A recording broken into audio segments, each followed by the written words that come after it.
I'm looking down from the landing where they buried the casket in its bunker beside the old wall on the alley. With the landscaping Al had put in to cover the job, you'd never even know it was there. Fiber flowers, fluorescent fruit trees.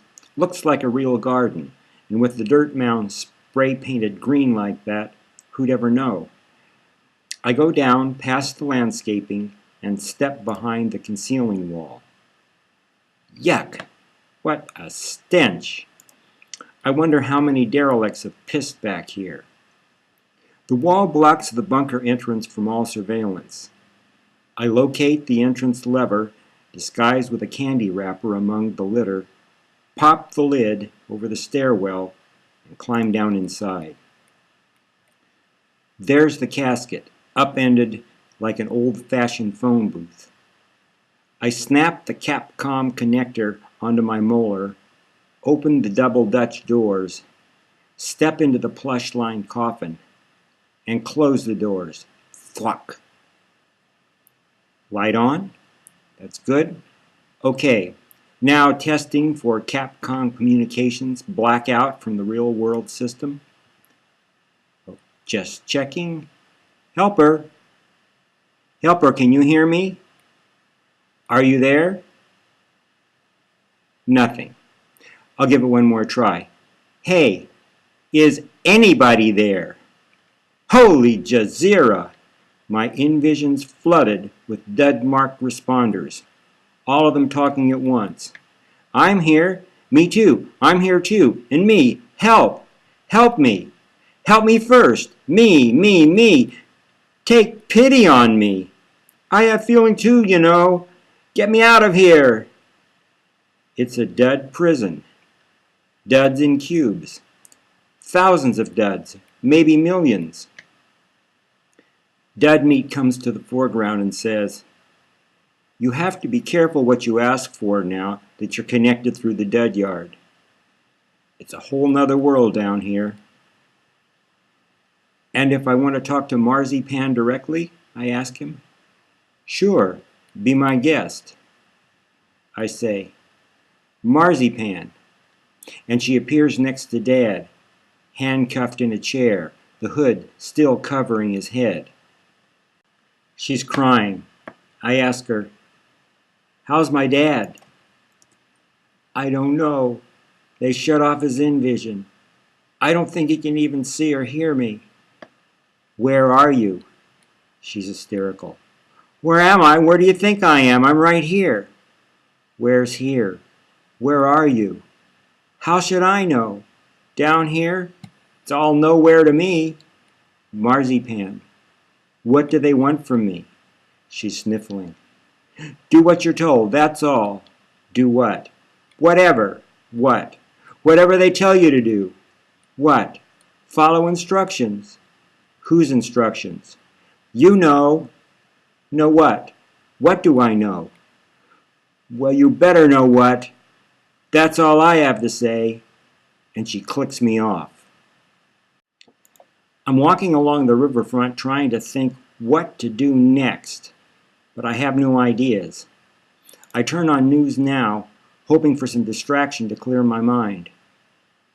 A news thing provides a star-killing update saying, Billy Boy Man's wife, actress Karina Caress, signs an $8.6 billion deal for a movie about her life with the infamous talk show star charged with the murder of Show Queen.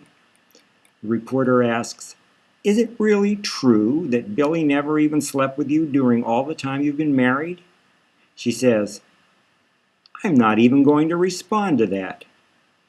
Another news thing behind a camera yells, "What about Show Queen's baby? What can you tell us about the baby?" The actress shoves her hand over the lens and the scene goes black. News Now continues as I'm shown footage of a supertanker.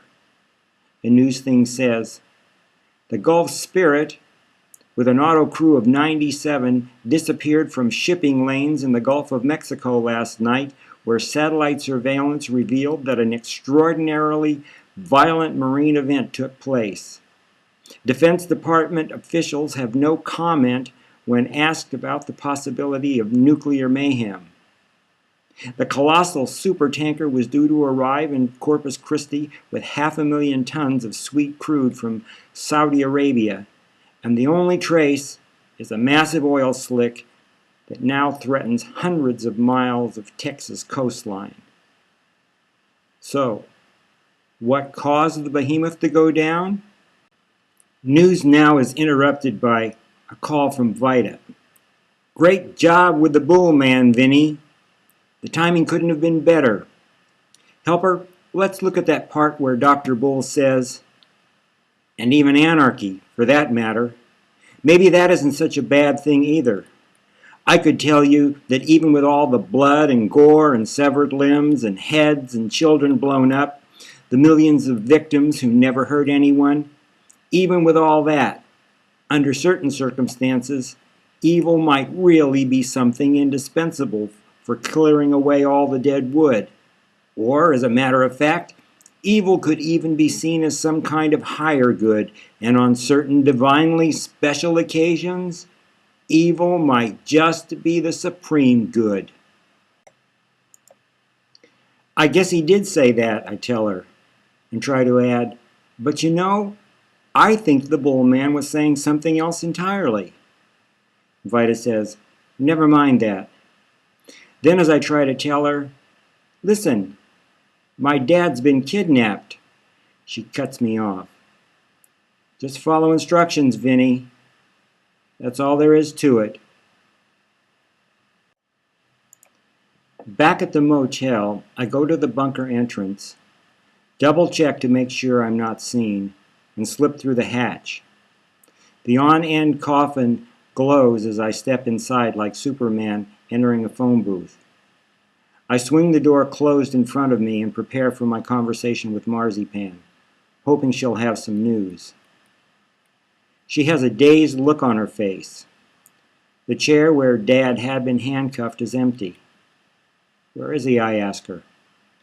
"I don't know. They just took him away. I tried to go too, but they said if I followed, I wouldn't like what I'd see."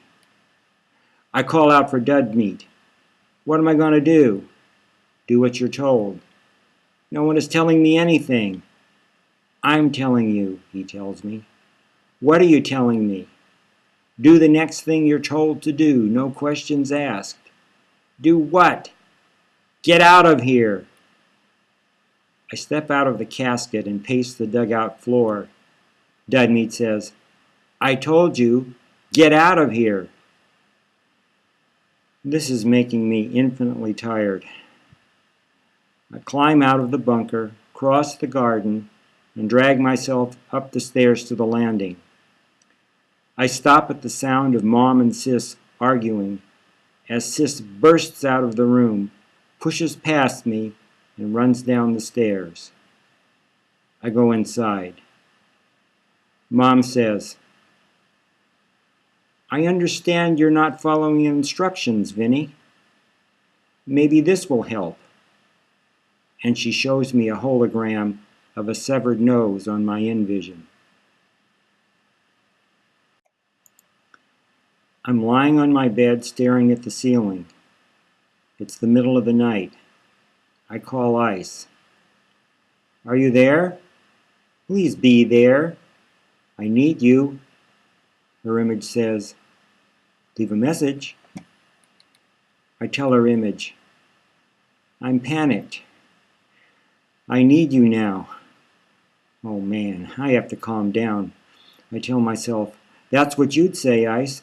Just calm down." So, okay, I'll try to look at this the way you would. You'd tell me, be methodical. Start with what you know. That's a dead end. I don't know anything, only what I saw. And what I saw, I can't bear this. But I really don't know for sure, do I? I mean, there's still a sliver of doubt. Clutch onto it, because where there's doubt, there's hope. Yes, moving along that line of reasoning, I don't even know that it was his nose, do I? It could have been someone else's nose. And if that's the case, whatever happened to the other person, well, it isn't even relevant to my problem. And besides, I don't even know if the nose was real. It could have been fabricated. Heck, I could fab a nose like that in a jiffy if I studied it a little, no problem. If I just had his nose to look at. But right now, for the life of me, I can't even remember what his nose looked like.